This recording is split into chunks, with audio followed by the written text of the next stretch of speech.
Olá, seres iluminados, tudo bem com vocês? Essa é a segunda parte da minha história sobre adolescência. Esse vídeo ele faz parte da série Minha Jornada, da Igreja para o Mundo, do Mundo para a Igreja. Então agora eu vou contar para vocês o período aí dos 16 aos 20 anos de idade. Próximo de eu fazer 16 anos, teve mais uma briga entre meu pai e a minha mãe. Desta vez eu chamei a polícia, chamei minhas tias. Quando a polícia chegou, conversando com o meu pai, né, ele falou que tinha ficado muito nervoso e perdeu o controle. E a minha mãe, quando o policial perguntou para minha mãe se ela queria descer na delegacia, fazer o corpo de delito, minha mãe disse que não. Ela queria que ele controlasse mais o nervosismo dele. E eu ouvi isso, eu surtei. E aí quando minha tia chegou, pedi para ela deixar eu ir morar com ela. Morei com ela aproximadamente entre 3 e 6 meses, não me lembro direito. Minha mãe ia todo final de semana lá me visitar, queria que eu voltasse para casa, e eu falava que não, e eu não queria voltar. Mas aí eu também me sentia mal por estar na casa da minha tia e mudar toda a rotina do casal. A minha priminha também estava com bastante ciúmes. Acabei voltando para casa. E aí, aos 16 anos também, tirei minha carteira de trabalho, aquela expectativa do emprego melhor, os bicos que eu tinha feito, o trabalho que eu tinha feito como empregada doméstica, babá. Eu ganhava muito pouco. Eu tinha aquela expectativa de conseguir um trabalho registrado. Teve uma vez que um meu primo me indicou para uma empresa de telemarketing, e eu lembro que a moça, no meio da entrevista, assim, do nada, ela perguntou se eu era evangélica. Falei que não. E aquela pergunta dela me incomodou muito. Aí eu perguntei por quê. Aí ela falou assim, é que você tem uma luz na face, uma luz tão bonita. Uma luz, achei que a moça estava meio doida. Falei, não, deve ser a janela. Ela, não, é uma luz diferente. E eu pensando comigo, já coloquei brinco, já cortei o cabelo, de vez em quando uso maquiagem e ainda assim eu pareço ser crente. Fiquei pensando, o que mais eu posso fazer para não parecer crente? Eu consegui essa vaga de cobrança, bastante estressante, muita meta, um gerente ali em cima de você, cobrando por resultado. Não deu certo.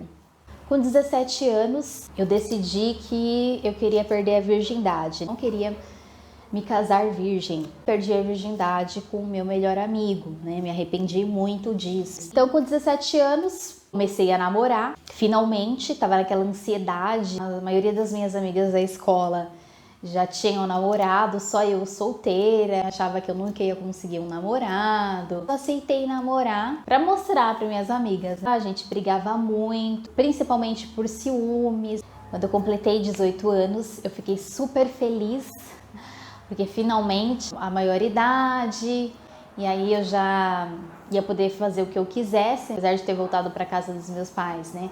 Eu obedecia a eles, tinha que dar satisfação para eles. E eu continuava procurando emprego, nada de encontrar. Com 16 anos era aquela coisa, né? Ai, menor de idade, a gente não contrata menor de idade. Aí você completa 18 anos, a gente não contrata se não tiver experiência. Então eu me sentia muito desesperada por independência financeira. Uma vez eu comprei um jornal, tinha lá uma vaga de garçonete para trabalhar numa boate. Não exigia nenhuma experiência. Aí eu fiquei super animada, fui falar com a minha mãe, porque ia ter que trabalhar à noite. A minha mãe, não, de jeito nenhum. Aí eu falei, não, eu já tenho 18 anos e eu preciso de emprego e eu vou sim. E fui para essa entrevista. Só que na minha cabeça, tipo, a boate que eu achei era que fosse uma balada, né? E eu cheguei lá e aí quando eu percebi que era uma casa de programa, eu fiquei um pouco assustada. Mas eu falei assim, já que eu tô aqui, vou ir até o fim. Fiz a entrevista com o proprietário, aí explicou que ele era uma casa de programa, se eu queria ser garota de programa, né, ao invés de ser garçonete, porque o ganho da garota de programa ele é bem maior do que garçonete. Falei que não.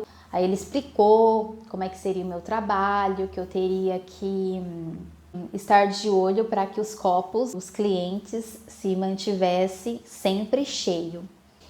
Aí eu aceitei, ele falou que eu poderia começar já no dia seguinte. Cheguei em casa, falei para minha mãe que tinha ido, que eu tinha conseguido o emprego, que ia trabalhar. Minha mãe nervosa, não queria deixar de jeito nenhum. No dia seguinte eu fui trabalhar. Eu tinha que entrar às 7 da noite e sair às 6 horas da manhã. Das 7 até umas 10 horas da noite eu fiquei ali conversando com as meninas. A maioria ali era garota de programa. E aí com o passar da noite foi começando e eu assustada com tudo aquilo, aquela sensação de que eu estava ali na boca do inferno. E aí começou os clientes chegarem, eu oferecia bebidas, aí eu comecei a perceber que as meninas, as garotas de programa, ofereciam bebida para os clientes e elas tinham comissão sobre as bebidas. Aí eu peguei e fiquei assim, mas se eu tô aqui pela comissão da bebida e sou garçonete, não deveria ser eu que deveria oferecer a bebida? E aí quando foi mais ou menos umas 2 horas, o segurança, ele veio me procurar e pegou e falou que o meu namorado tava lá na porta me esperando. Aí eu peguei e fiquei assustada, eu falei, meu namorado? Como assim? Mas eu não falei, né? Não deixei o endereço com a minha mãe. Quando chegou na porta, aí eu falei assim, não acredito que você tá aqui, o que você tá fazendo aqui? E aí ele pegou e falou pra mim, não, você não vai trabalhar aqui de jeito nenhum, você tá ficando louca, vamos embora. E aí eu não queria ir embora de jeito nenhum. Eu tava feliz com a oportunidade de ter conseguido o emprego, apesar de não ter sido num lugar que eu queria trabalhar, mas era a única oportunidade que tinha surgido, oportunidade assim, né, naquelas. Aí ele pegou e falou assim, não, se você não for embora comigo agora, eu vou te pegar no colo e vou te levar à força.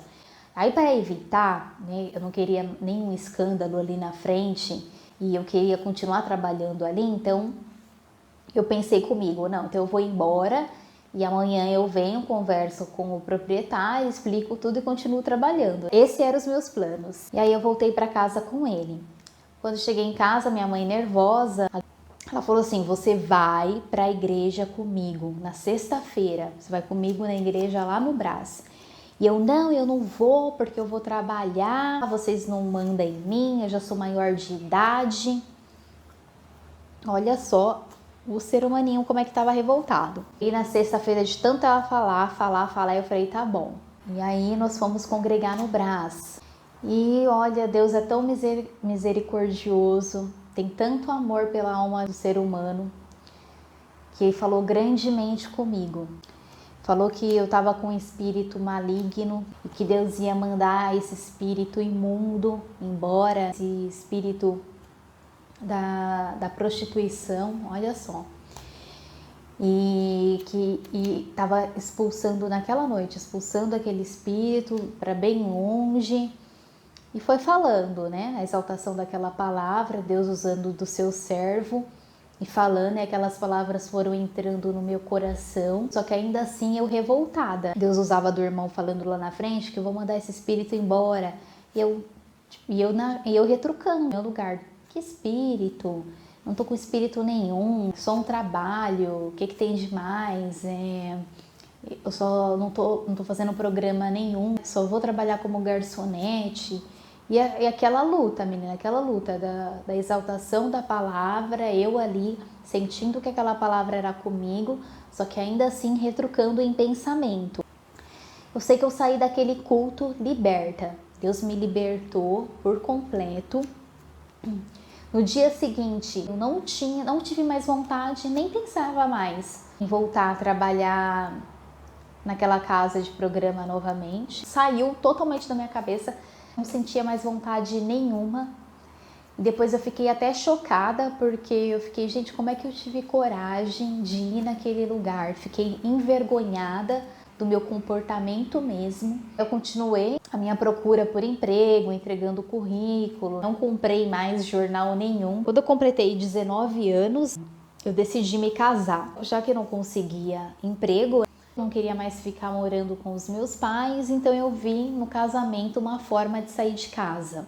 Eu gostava do meu namorado na época, mas não era um sentimento profundo de amor.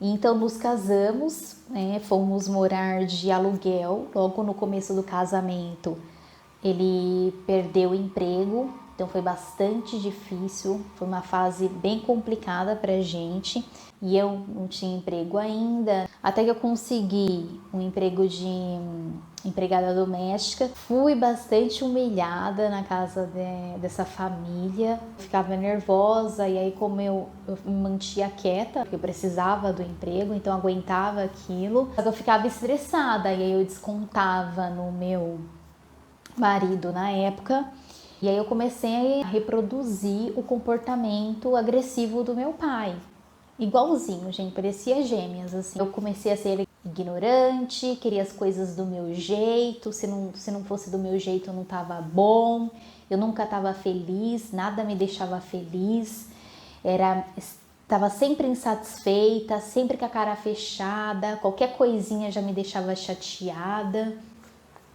Era terrível, difícil demais conviver comigo. Você vê que engraçado, né? Às vezes a gente tem alguém na família que a gente não gosta do comportamento e aí de repente a gente se dá conta de que a gente está reproduzindo os mesmos comportamentos e até muitas vezes pior. Então ele conseguiu um emprego e aí eu continuei trabalhando na casa dessa família para ajudar dentro de casa. E uma amiga da minha tia sabia que eu estava procurando emprego falou que na empresa que ela tinha trabalhado estava precisando de telemarketing receptivo. E aí eu fiquei cheia de esperança, né, de conseguir essa vaga e finalmente parar de trabalhar como empregada doméstica. E aí eu passei por várias etapas do processo seletivo, muito nervosa, com medo de não conseguir. Até que, graças a Deus, fui aprovada. Entrar nessa empresa me trouxe muito aprendizado, mudou ainda mais a minha forma de ver a vida, o meu desejo em relação ao mundo cresceu ainda mais e a maioria das pessoas ali do meu convívio eram solteiras. Depois do trabalho elas iam para balada, iam para bar, e aí, às vezes eles me chamavam e eu falava que não podia ir. E aí eu comecei a me arrepender do meu casamento, em casa a gente cada vez brigando mais, e aí eu comecei a pensar em separação. Seres iluminados, então aqui eu concluo a história da minha adolescência. O próximo vídeo vai ser sobre a fase adulta. A adolescência foi um período bastante difícil para mim. Agi muito mal em muitos momentos, fiz muitas coisas erradas. Me arrependo de verdade de tudo, absolutamente tudo que eu fiz. A gente não pode voltar atrás, a gente não pode consertar as coisas. Tenho que agradecer a Deus por ter me dado a consciência de tudo que eu fiz de errado e para agora estar endireitando os meus caminhos. Deus abençoe. Tchau, tchau.